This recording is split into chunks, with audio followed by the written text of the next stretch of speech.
Magandang araw mga bay, kumusta? Sana ay okay kayo at welcome sa panibago na naman nating vlog. Ngayon mga bay ay magro-road trip tayo galing dito sa Dubai papuntang Abu Dhabi. Samahan ninyo kami mga bay para maipasyal din namin kayo doon. Tara mga bay, let's go!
Mga bay, kumusta? Day off mga bay, road trip tayo mga bay. Papunta tayo sa Kuan mga bay ba? Abu Dhabi. Kasi Dudong Ace, day off po. Kasi Hyundai, das likod. Ako din magkita baka day.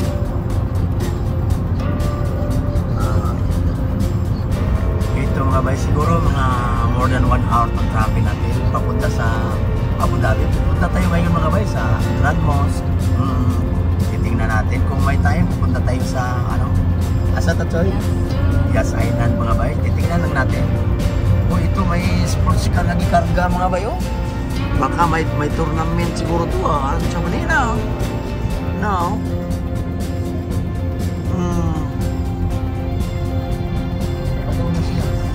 Baka padung to, papunta yun sa Yas mga bay. Baka mayroong mga tournament pa. Lalo na ngayon nga holiday.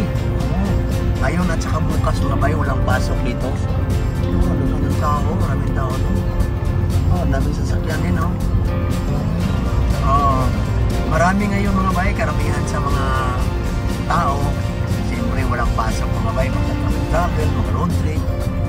iba pupunta sila sa mga mall, sa mga park. Lalo na ngayon mga bay na maganda na yung ating temperature. O yung mga outdoor park no, nag-open na ba? Katulad na lamang ng mga bay ng yung mga Miracle Garden, yung Global Village mga bay. Kasi yung mga park na yan, mga outdoor park, hindi yan sila nagbubukas during summer kasi mainit man mga bay. Mahirapan man. Kahit yung yung Dubai Expo ba yun doon? Expo Dubai. During summer siya, open mo na sila? Open dahil Expo City na pala ngayon mga bay kasi yan yung dating Dubai Expo 2020 yun. Diyan kasi hinel mga bay ba. Pero ngayon hindi nila sinira mga bay nila kupa ba kasi sayang naman yung napakalawak na area tapos siyempre yung magandang mga facilities, mga anong tawag yan, mga building ba na ginawa mga pavilions, lalo na yung mga malaking pavilions doon mga bay. Kung sa mga nakapunta ba sa Dubai Expo dati, nandun pa rin yung mga malalaking mga pavilion katulad na lamang ng yung sa India. Wala na ba? Yung sa US mga bay, yung sa UAE, yung sa USA, yung sa Saudi Arabia, yung mga malalaki mga bay nandun pa rin, di ba? Kitang na day bay, tinanggal na pala yung iba. Akala ko, pero yung mga park mga bay nandun pa rin. Ito, Dubai Parks. Ano na daw? Dubai Parks. Uy, parang sa Singapore na po doon, Ato bang mura ito sa Gardens by the Bay ba? Dubai Park. Kapangwood. Ganun ba? Sa park na theme park. DreamWorks. DreamWorks. Wow. DreamWorks mga bay, Motion Gate, dyan na part. Para sa mga hindi nakakalam, pag pupunta kayo ng UAE, huwag ninyong i-miss mga bay na pasyalan din yung Yas Island mga bay kasi napakagandang experience pag nakano ninyo yan. Lalo na pag pamilya kayo, kahit na kayo, mag-isa lang kayo, pwede ninyong explore yung Yas Island mga bay. Nandun.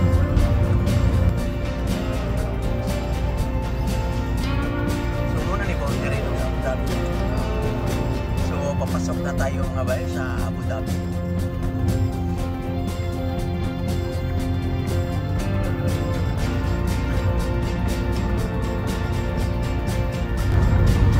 So para pala sa mga hindi nakakaalam mga bay itong Dubai pala mga bay ay hindi ito pangalan ng bansa mga bay kasi karamihan sa atin ba katulad ko dati akala ko mga bay nakuan ba Dubai yung pangalan sa bansa. Hindi pala mga bay, ang bansa dito ay UAE o United Arab Emirates. Ang Dubai ay isa lang to sa kanilang mga states. Mayroong 7 states ang UAE mga bay. Yung pinaka-capital dito ay yung Abu Dhabi, which is yung nandito ngayon. Pupuntahan natin ba? Yung mga state dito mga bay, yung Abu Dhabi, yung Dubai, yung Sharjah, Ras Al Khaimah, Al Quwain, Fujairah, at saka yung isa nakalimutan ko mga bay. Iba-ibang state yan, iba-ibang ruler mga bay. Ras Al Khaimah mga bay. Nakapunta din ako sa Ras Al Khaimah dati mga bay. Isang beses lang. Pero yung pinaka-develop naman itong lahat mga bay, pero yung pinaka-develop talaga yung Dubai at saka Abu Dhabi. Pero yung Sharjah mga bay at saka ibang states, unti-unti na rin nag-boom ngayon mga bay kasi dinevelop na rin nilang mga bay. Dito mga bay, kung mapapansin natin ba, kaliwat kanan mga bay, napakalawak pa yung desierto. Dito, ang laki ng UAE mga bay. Pati dito sa kabila mga bay.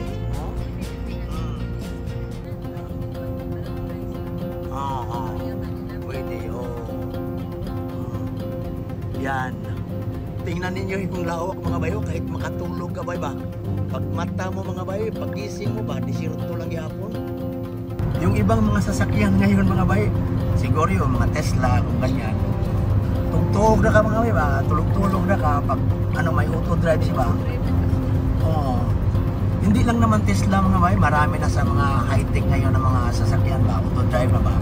Pagising mo, pagtulog mo desierto, pagising mo desierto pa rin. Kaya malaki pa itong ma-develop nitong UAE mga bay. Kasi nga isa dito yung mga roller na no? Parang visionary talaga ba? Oo, visionary talaga yung mga roller dito mga bay. Isipin ninyo mga bay, itong Dubai.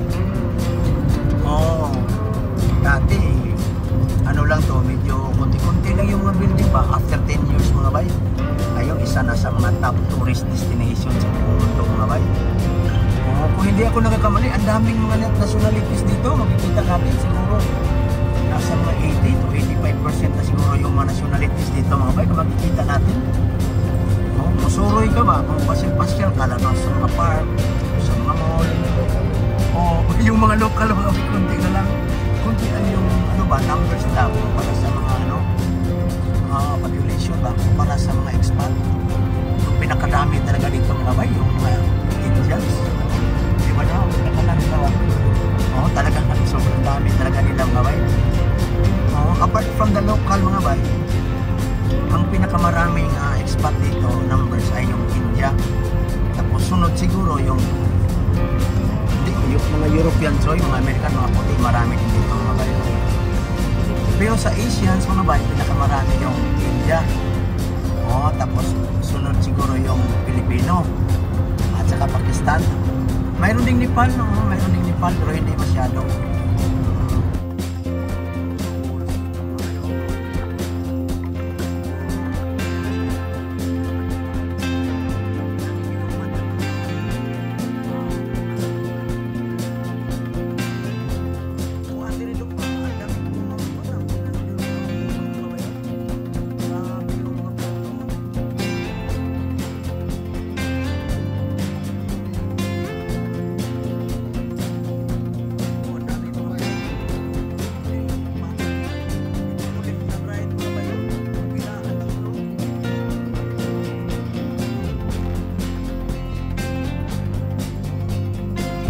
Kasi dito mga bay, talagang ginawan talaga ng paraan ng mga rollers dito ba na males yung humidity, tapos yung init, males. O, kaya napakarami ng mga puno ang makikita natin dito sa ano mga bay, sa bansang ito. Pero isipin ninyo mga bay, dito sa desierto ba, hindi madali magpatubo ng mga puno mga bay, mga tanim, kumbaga yung mga bulaklak, kanya lahat. Kasi desierto tayo, mainit yung kapaligiran, mainit yung soil, tapos yung ano mainit, pero ginawan pa rin nila ng paraan mga bay ba. Talagang ginagastusan nila mga bay. Nag-spend sila ng mga landscaping engineers or mga tawag yan mga bay.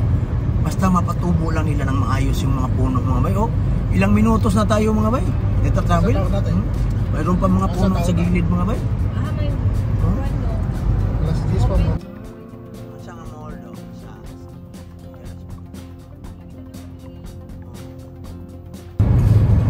Kaya mga bay, kasi dati mga bay nung nasa Pilipinas pa tayo pag nakarinig tayo mga bay ng Middle East, lalo na sa mga kapitbahay ko mga bay ba, pag nakarinig kami ng Middle East, Saudi talaga yung sikat dati mga bay.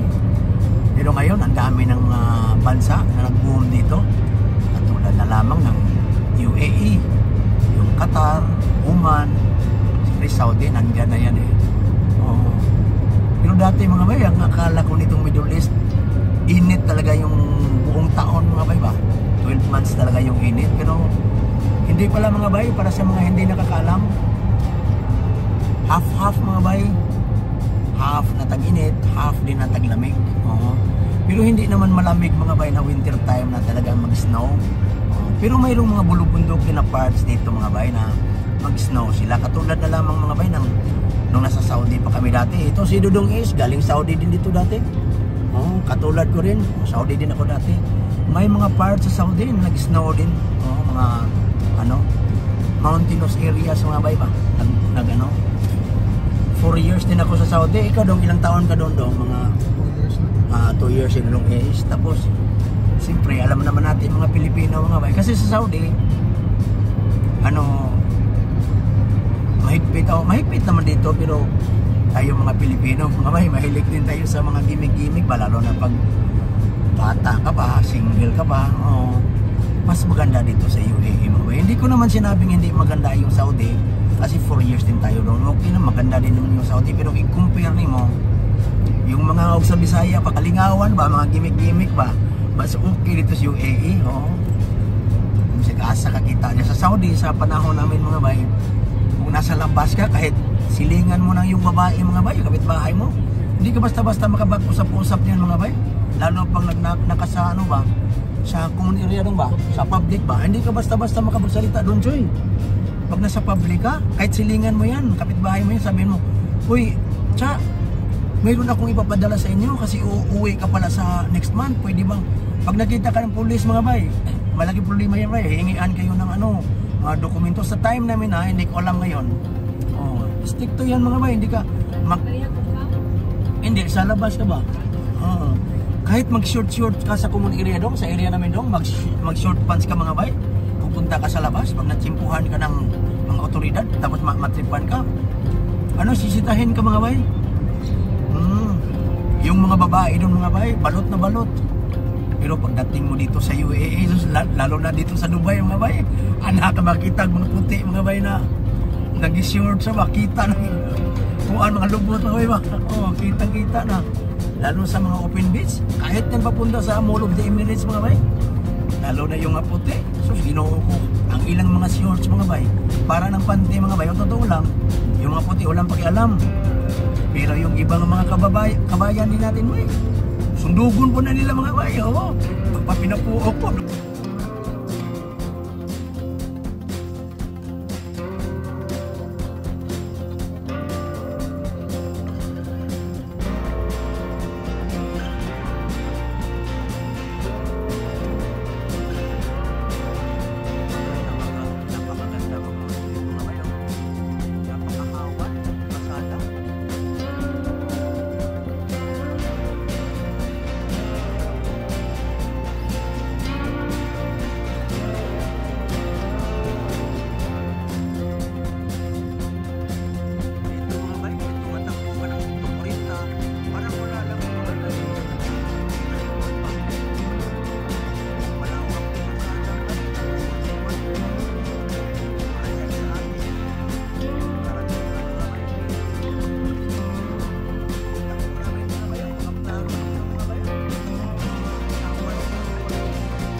Dito pala mga bay, may share ko sa inyo ba, pag mag-drive tayo dito, sa mga hindi nakakaalam mga bay wala, hindi ka na makakita dito mga bay ng mga traffic enforcers mga bay. Kamera na mga bay, mapit ka na ka, automatic na pag makadawat ka ng message na katulad ng kasamahan ko mga bay, kasama ko sa trabaho, nag-travel siya papunta Fujairah, siguro yun mga bay ba. Pag uwi niya mga bay, nakatanggap siya ng message. Alam niyo kung magkano mga bay? 3,000 dirhams. Napitkan siya sa camera, may mga violation. 3,000 dirhams, nasa mga around 50,000 na yan, no? Mga around 50,000 pesos na yan mga bay. Isang travel yan mga bay. Isang travel lang ba? Nag-road trip sila kasi holiday. Kasi hindi pwede mong hindi bayaran yan mga bay. Kasi pag-renew sa Emirates ID mo. Kaya dito mga bay, hindi katulad sa atin ba, i-share ko lang mga bay ba, hindi ka makakita dito mga bay ulitin ko ng mga traffic enforcers. Unlike sa atin na paparahin ka ba, i-check mo yung lisensya mo, may signal light kung magkana ba, o ano ba yung yung iba makipag-away pa nga sa police o mga traffic enforcers, di ba yung makikita natin sa balita mga bay. Pero dito wala na yung away-away mga, kasi dito sa daan hindi ka makikita nga ng mga enforcer ba. Pag mayroon kang violation, pitikan na ka sa camera mga, kasi ang daming cameras dito mga bayo. Tapos pag mayroon kang violation, makareceive ka na ng message na, oy, di ikaw Juan, ano ka, 50,000 pesos yung ano mo, violation kasi overspeeding ka, or may mga lugar dito mga bay nga dapat 130 kilometers per hour above yung takbo no? Lalo na pag long distance o 100 kilometers above. Pag bumaba ka sa 100 kilometers above, mga matirahan ka sa kamera, sigurado na ma-violation na agad. Tapos pag continue mo naman mga bay, sa pagdating mo sa unahan, mayroon ka namang violation, mapit ka naman. Kaya yung sa kasamahan ko mga bay, 3,000 dirhams yung fine niya. Obligado niyang binayaran mga bay. Buti na lang tinulungan din siya sa mga kasamahan niya ba sa pag-road trip na. Kasi 3 sila sa isang car. Pero masakit na yan mga bay. Biruin mo 50,000 pesos. Masakit na yan mga bay. Marami na tayong mabibili o magagamitan yan mga bay. Ilang minuto na to mga bay ba? Tulad ng nasabi ko, yung mga puno dito mga bay, malaking tulong to sa pag-reduce ng humidity, yung init. Buong Abu Dhabi pala mga bay. Kasi highway. Kasi ako 2 times ko na nakapunta dito sa Abu Dhabi. Pangalawang beses ko ito ngayon. Takbo natin mga bay. Nasa 140. 130 to 140. Parang wala lang mga bayo. Kasi malawak kasi yung daan. Tapos napaka-smooth. Walang bako-bako mga bay ba? Walay batse ba? Usama ako Bisaya. Kasi yung ibang part sa atin mga bay, kahit simentado, nakaganyan-ganyan pa rin. Kumbaga yung mga contractor kapag gumawa, simentado pero ganyan-ganyan pa rin ba? Day off natin, holiday.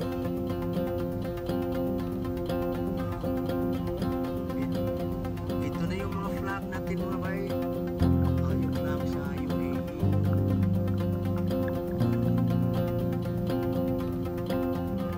Sa hospital. Hospital pala yan mga bay. Itong exit pala mga bay, ito. Papunta na pala yan sa Saudi mga bay, siguro mga ilang hours na papunta kayo na matagal. Panigurado ko mga bay, pag mag-tracking ka, mag-land trip ka pupunta sa Saudi, galing dito, siguradong kalawakan ng desierto ang makikita mo, di ba naman? Malawak na desierto.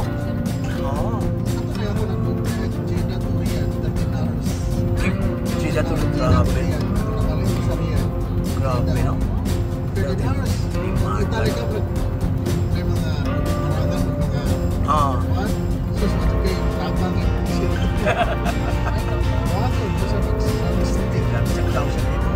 Law-law na po.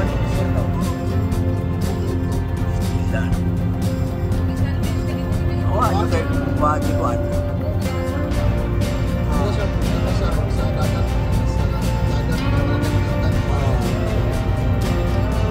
Ito na mga bay sa mga mosque dito. Kasi alam naman natin na tayo. Pero mas nindot ko ng mga pictures ng Juan Montero. Tama yun.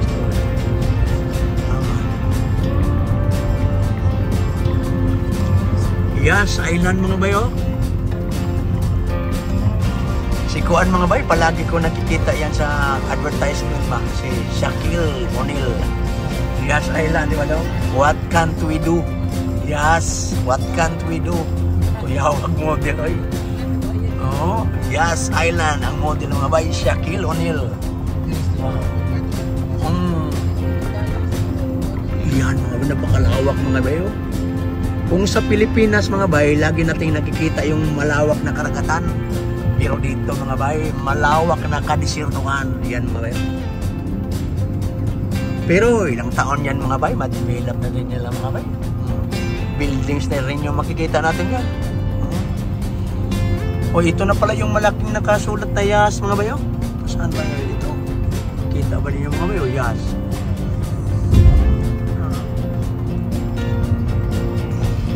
napakagaling, napakahusay mag-develop ng mga ano dito mga bay. Sa UAE, yung mga developer nila. Siguro, hindi naman ko kung sinong mga contractors yung inano nila. Talagang napaka-visionary yung mga rollers dito mga bay. Oh. Wow, ganda na dito mga bay. Malamang contractor sa Singapore yung kinuha nila. Kasi marami doon na pare-parehas sa Singapore ba? Itong Marina Bay Sands, Merlion area. Parang katulad lang din sa Dubai Marina, medyo may kahawigan mga bay ba? Pare-pare nga ba?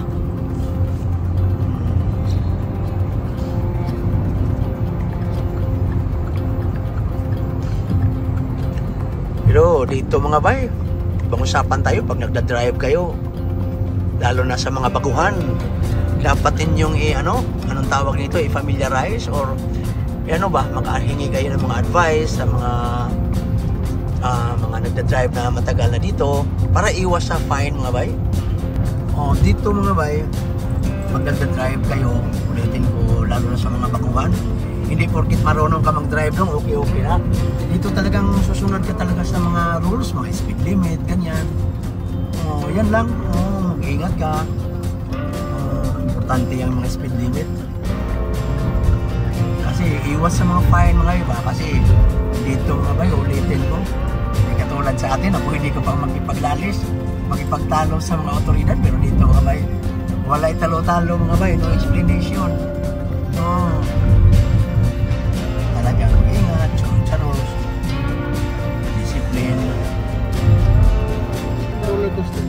Ferrari World mga bay, yung roller coaster mga bay, kita na pala dito. Yung Ferrari World pala mga bay, isa yan sa mga sikat na amusement park dito. Mga bay, hanggang dito na lang po muna ang ating vlog ngayon. At sana ay nag-enjoy kayo sa ating joyride mula Dubai papunta dito sa Abu Dhabi. At kapag bago ka pa lang sa channel namin, please don't forget to like and subscribe. Keep safe mga bay ha. And God bless everyone. See you mga bay sa susunod na naman nating mga vlogs.